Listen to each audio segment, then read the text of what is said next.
CCTV merekam aksi dua pelaku pencurian yang membawa kabur dua sepeda motor sekaligus di Kelurahan Piparja, Kecamatan Kemuning, Palembang. Kedua sepeda motor dicuri secara bergantian dari rumah salah satu warga dengan selang waktu beberapa menit.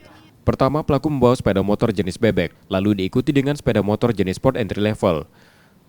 Suyanto, korban pencurian, menjelaskan, peristiwa terjadi dini hari, kedua pelaku masuk ke halaman rumah setelah merusak gembok pagar.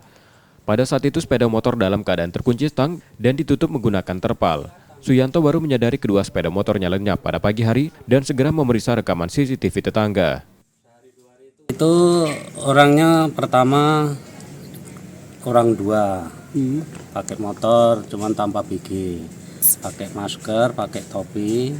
Dia pertama kali ini survei tempat, sudah itu kembali ngambil motor. Nah, ngambil motor dapat satu, pertama Supra 125. Diambil, kebetulan udah sampai simpang 3, kami lihat di CCTV itu, ngulang lagi, ngambil satu lagi.